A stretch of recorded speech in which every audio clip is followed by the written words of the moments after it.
Assalamualaikum warahmatullahi wabarakatuh. Mohon izin untuk mewakili Bapak Musokheh dan Bapak Purumus membacakan hasil keputusan Bahsul Masail FMPP di Komisi C. Soal pertama dari Pondok Pesantren Queen Al-Falah, Peloso Kediri. Pencabutan izin operasional pondok pesantren. Akhir-akhir ini media digemparkan oleh beberapa kejadian yang dianggap tak senonoh oleh beberapa pihak.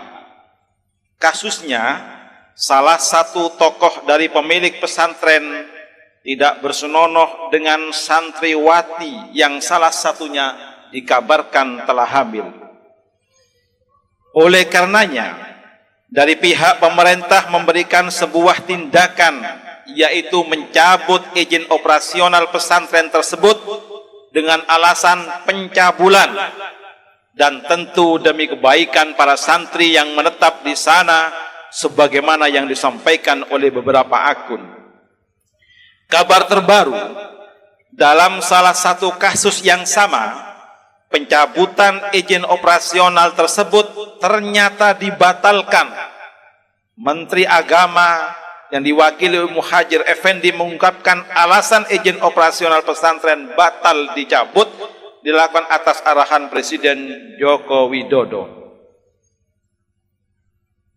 Dilansir dari Detikcom, Waryono menyatakan sebagai regulator, Kemenak memiliki kuasa administratif untuk membatasi ruang gerak lembaga yang di dalamnya diduga melakukan pelanggaran hukum berat.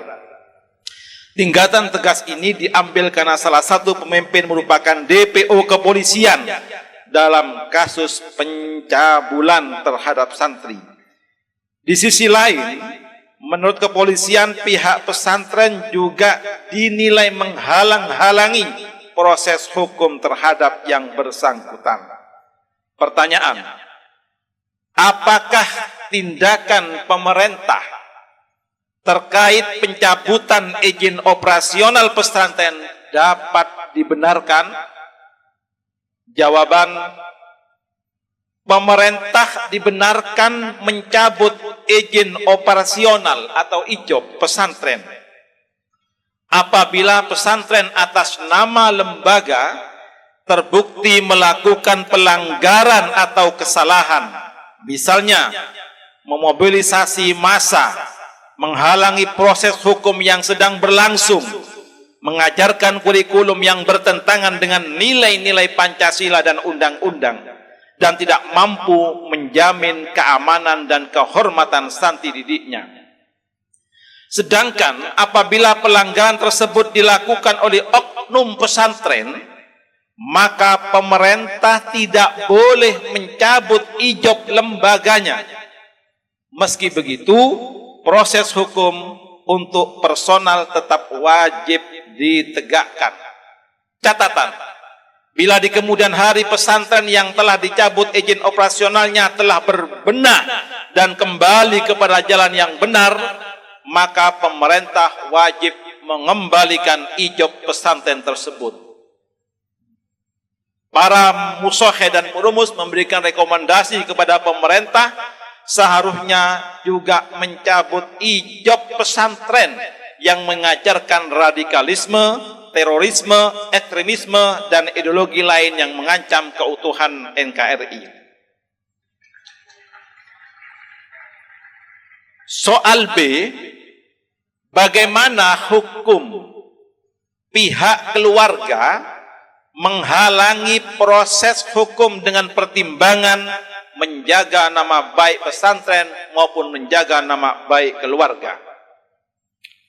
Jawaban, berdasarkan pasal 221 KUHP yang berbunyi barang siapa dengan sengaja dan seterusnya, maka jawaban soal bagaimana hukum pihak keluarga yang menghalangi proses hukum dengan mempertimbangkan menjaga nama baik pesantren dan keluarga, jawaban, hukum pihak keluarga menghalangi berjalannya proses hukum adalah tidak diperbolehkan dengan pertimbangan satu, karena termasuk bentuk menghalang-halangi pihak berwajib untuk menjalankan tugas negara dan tugas pemerintah.